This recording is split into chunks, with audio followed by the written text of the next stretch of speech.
Hello and welcome to another episode of D-Dubs Plays. As you can see, we're playing Minecraft again, and I've got some shaders on today to make this server look nice and pretty. Now, around the same time that I promised my niece I would do a Minecraft tutorial for her, I also started playing on this SMP server, and I've got really inspired. I've got a plan for a huge build, and I'll give you an outline of what that will be in a few minutes. But first, let me take the opportunity to show you around.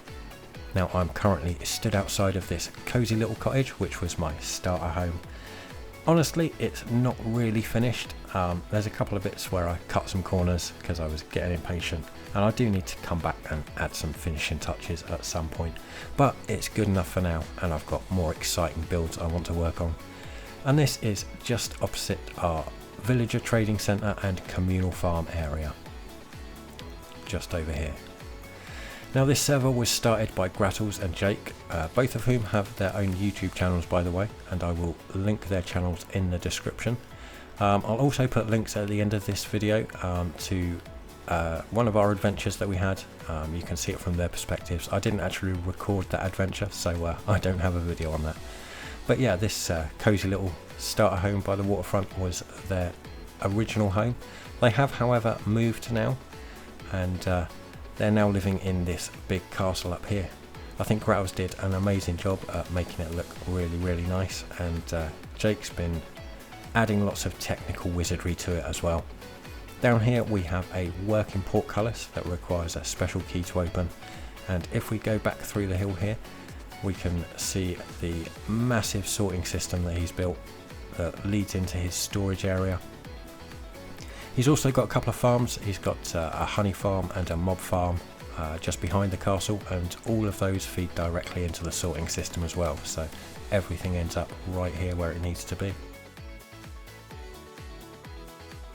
Now, this was Jen and Matrim's starter home. Well, I say it was, it's still their home. They've expanded upwards now rather than moving to a new place, and it looks great from the outside, but that's only half the story.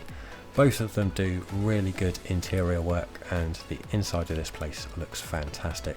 If we just come in through the window here, we've got a nice bathroom area and into the living space. Lots of plants around the place. It looks fantastic. And this is the bedroom here. I love that back wall behind the bed there. Just looks awesome. This was Twixboy's starter home. Twixboy is another fellow content creator, and again I will link his channel in the description. He started out in this sort of underground base with a nice little garden. He is in the process of moving now. I don't think he's started work on his new base, but he will be soon. And the last person to join the server, Nick, is building just up here. He's got a pretty little entryway to the area that he's building, and he's kind of doing an entire village. I think it's looking really nice. Got quite a few buildings in here already. There's a lovely tree at the back there with a little place to look over the water, little tower on the corner there, and up on the hill at the back here I believe he's planning to put a castle, so I'm looking forward to seeing that when it's done. We've got lots of communal builds as well. This farm was built by Matrim. It's a gunpowder farm, and then just behind it here we have an iron farm, which I think Grattles built. Over here we've got an automatic sugarcane farm. I think that was another build by Jake. And then up the stairs here, this was our XP farm. We have since moved on from this. Down here we've got a skeleton spawner, and if you play Minecraft I'm sure you know the skeleton spawner XP farm is not the most efficient by any means, but it did the job when we first started on the server, and the design in here is quite nice as well.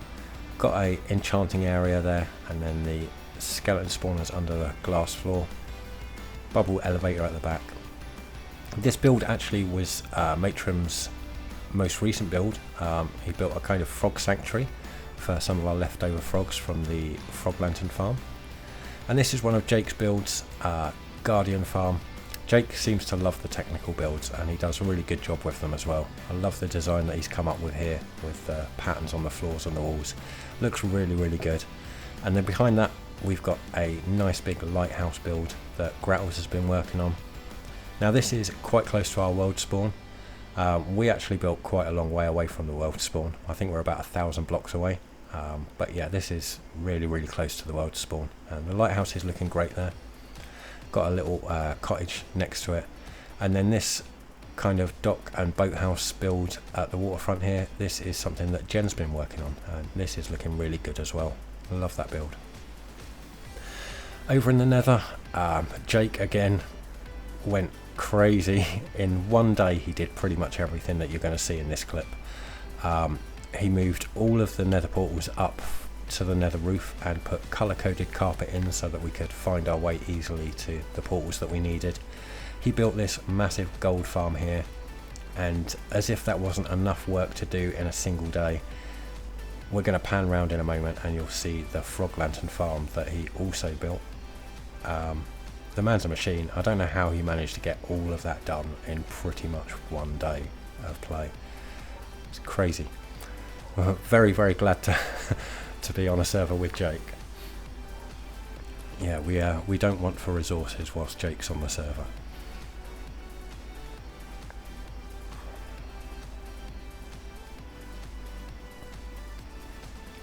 My contribution to the communal builds is the Enderman XP farm that you can see here. I built a little enchanting area into the side there so that it's easy for us to enchant our gear. But yeah, fairly simple design. Always a little bit terrifying building over the void, but yeah, I managed it.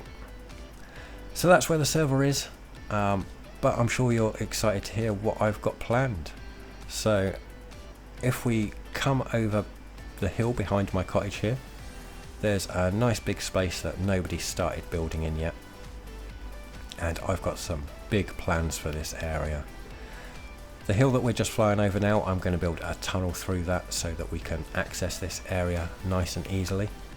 And then along the walls, the mountain sides here, I'm going to start building. This area here is where I'm going to start building first, and as you can see, I've already gathered some materials down there ready to start work. And along this area here, we're going to build a steampunk-themed village. As I say, I'm going to put a little tunnel through the mountainside here so that we've got easy access from the rest of the area, and we'll have a nice little pathway that leads through here with lots of pretty landscaping and that sort of thing. And that's going to lead up to a sky harbour, which is going to be on the cliffside just here.